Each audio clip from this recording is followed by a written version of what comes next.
Hey there, pal. Strap in for an information-packed video where I will be guiding you through the strange and empty place that is the Limbo. So to start off, what is the Limbo exactly? In the book that you can find near the statue of the Torchbearer, it explains that Limbo is a place that was created by the gods of both life and death. Its intended purpose is to be a filter of sorts. In essence, souls will pass from their bodies through Limbo and then into the afterlife. When a soul fails to do this, however, it is left to wander Limbo before eventually regressing into nothing. I do believe that the nothing aura that is so common in the Limbo is representative of these souls that have been consumed by the Limbo. Keep that phrasing in mind. Consumed. The Limbo seems to be reliant on the rare biome phenomena dubbed null. Null is hard to come by and only lasts for roughly a minute and a half. In order to enter Limbo, you must light 4 different candles via unique and bizarre methods. One requires that you taint the light of a torch with an aura that is native to the null biome. The second requires that you use the goblet atop the mountain as a means of resonating with the null biome. The third has you enter the candle room during null biome while also not rolling. Lastly, the fourth candle lights when you discover symbols around the cave with the special vision of the glass candle and activate them in the correct order. To elaborate on the last candle's lighting method, the glass candle is a small item that you can craft in Stella's cauldron after getting the recipe from her via a short quest. With all candles lit, you're able to enter the portal and pass into Limbo. Now that we have covered all of the introductory information, we can finally talk about this Limbo place. Limbo is incredibly dark and equally vast. It should be noted, however, that the explorable area of Limbo is limited to only 4 islands. Torches, large mushrooms, rocks, and bizarre-looking plants are the only things that break up the monotonous environment. There are 3 items that can appear in Limbo as well: dark light shards, orbs, and cores, all of which have a placeholder description at the time of making this script. These items serve 3 purposes, those being making different degrees of forbidden potions, making void hearts, and contracting with Eden. In order to do the first 2 uses, you must complete the quests provided by the only human you can discover in Limbo, Dave.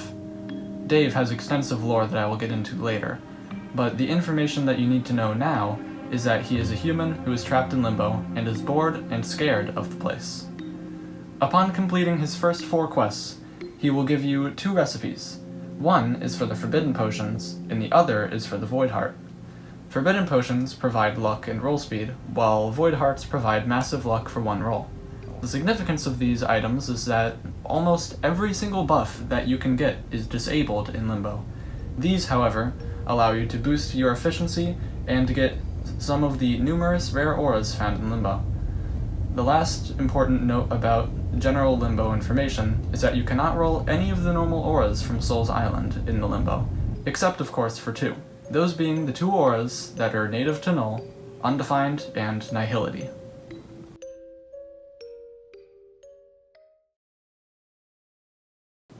Beginning the list is Nothing, which, as the name implies, is nothing. I have already stated that I believe this aura is correlated with the souls that have been reduced to nothingness.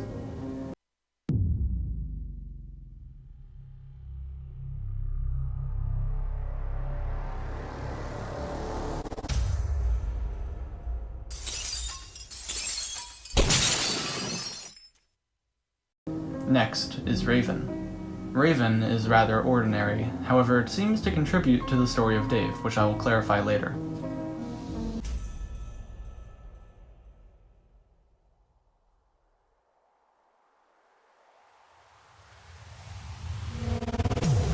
Next is Anima, which is an aura that I can only describe as tragically beautiful. Its description implies that the aura itself is the mental traces of someone who is trying desperately to resist the Limbo's erasure, by clinging on with an endless cycle of bloom and decay.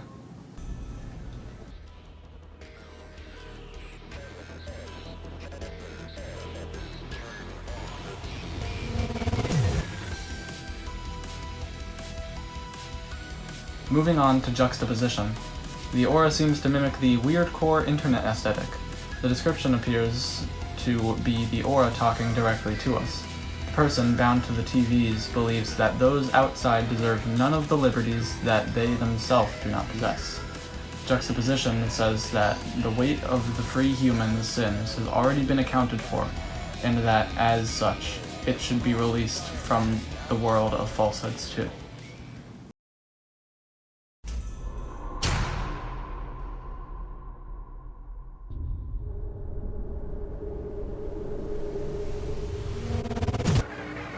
Unknown is the first of the 4 globally announced auras found in Limbo.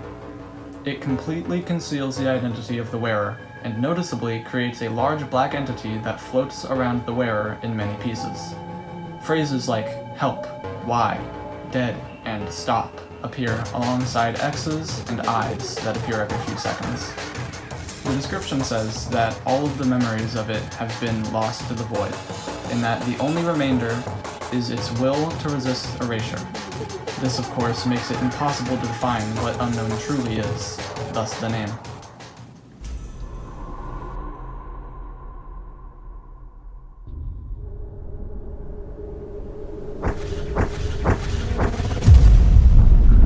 Elude resembles a biblical angel with the eyes and rings. In the aura's description, it says that it was purposefully erased by someone and hidden away in Limbo. It is said to be a prototype that led to the creation of true angels. On the contrary, however, the aura enjoys watching its wearer go insane, as the aura gazes upon them with its many eyes. This enjoyment is said to be the reason it resists divulging into nothingness.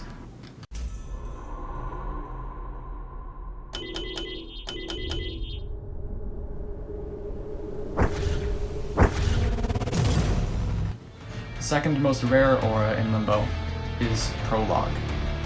Despite this status, however, it actually has no description to derive information from. In the cutscene, and in the title of the aura, a phrase written in simplified Chinese scripture translates to Chronicler of the World, or more directly, the World's Recorder.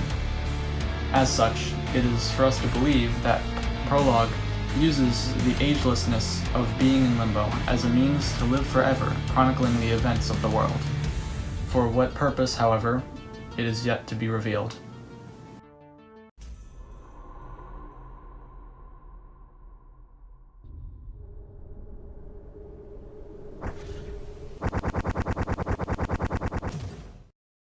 Lastly, for the auras, is Dreamscape.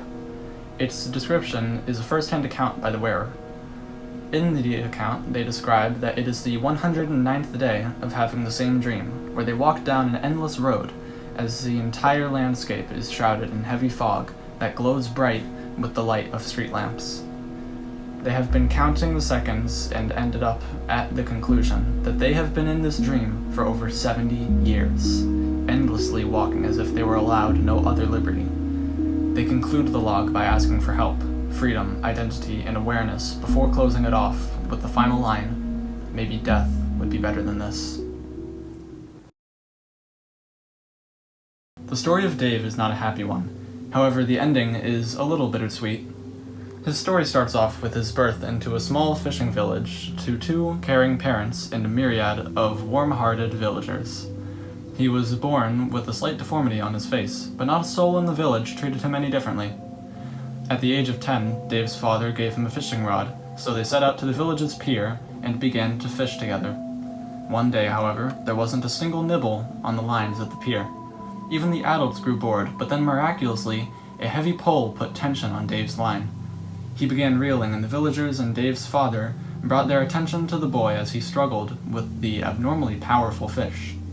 The excitement quickly transformed into fear, though, as Dave pulled up the creature. Its face was unmistakably that of a human, not a fish. Its flesh was torn, exposing bone to the open air. The eldest villager cried out amidst the silence that this fish was a bad omen of impending disaster, and then he collapsed and died on the spot. The crowd began to accuse the boy of being a monster, saying that he summoned the ominous creature. His father jumped to defend the boy, however, retorting that he had done nothing wrong, that all he did was pull up the fish. With that, the villagers dispersed, embarrassed at their accusations of a mere child. The disaster, however, did come. People began to go missing without a trace. The villagers soon returned to their theories that it was Dave's doing. Dave soon found himself faced with an angry mob of townsfolk. Dave's mother was hit by a stone that was hurled at Dave, and in that instant, a black shadow swallowed her whole, leaving no trace of her existence behind. His father wept, but soon joined the crowd, blaming Dave for his wife's disappearance. Dave fled, chased by the mob. He found that he was cornered on the edge of a cliff. He begged them to halt, saying that he knew nothing about the disaster. He fell from the cliff, but then, by some miracle, he woke up surrounded by strange creatures that looked like him. These creatures then raged through the village, laying waste to everything that they could find. The foul odor of the myriad corpses that piled up, and the raging fires that incinerated the houses, filled Dave's senses. He understood. This disaster was all a result of him. He chose to bring his existence to a close at that point, unable to bear the weight of the sins that hung on his shoulders. The god of death whispered to him, however, "You are not finished yet." And so, Dave was brought to the Limbo by Death. Death offered Dave anything he could ever want. Dave wanted his parents back. Death explained to him the conditions, the rules that Limbo follows. He told Dave that he would be able to see his parents again, but first, he would have to resist erasure by holding on to his identity for a possibly infinite time. His parents would need to die, reincarnate, and then meet and finally conceive. Once this is fulfilled, then Dave would once again be reborn as their child. Dave waited until somehow, someday, a visitor arrived. This visitor is the player, and so, the player works alongside Dave to help Dave recover the details of his past in order to continue fighting against the erasure of the Limbo. Congrats, you made it to the last chapter of the video. I will first go over Eden when you meet it, then I will talk about when you form a contract with it. The void cracks as eternal hunger devours its prey into meaninglessness.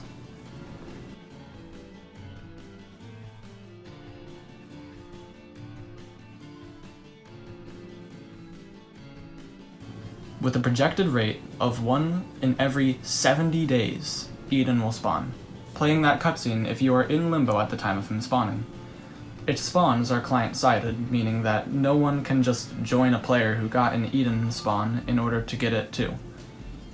Eden will recede back into the darkness after 30 minutes, if the player does not bind a contract with him. Upon approaching Eden and speaking with it, you can feed it a Void Heart and a Darklight Core. It's an important note, however, that you do need 2 Void Hearts. Even though you only feed him 1, you will need a second as well. When it finishes eating, you propose a contract, and Eden agrees, sealing the agreement. Then, he will join your side, and to grant you the title of the Devourer, along with himself in the form of an aura. The reason why Eden agrees to work under the player is something that is alluded to in its description. The description reveals that Eden is the erasure that consumes all that enter Limbo, save for the few that can resist. The description also states that after Eden's creator vanished without a trace, that it then lacked the strength and will to devour. This implies that Eden is only strong when it has a vessel to command it, likely a rule imposed by its creator, to avoid letting Eden grow out of control in the absence of a second party. With the player as Eden's vessel, it has 6 abilities along with passive. The passive is that a bar of energy ranging from 0 to 100 is present. Eden can refill this bar by 15 via the Taunt ability.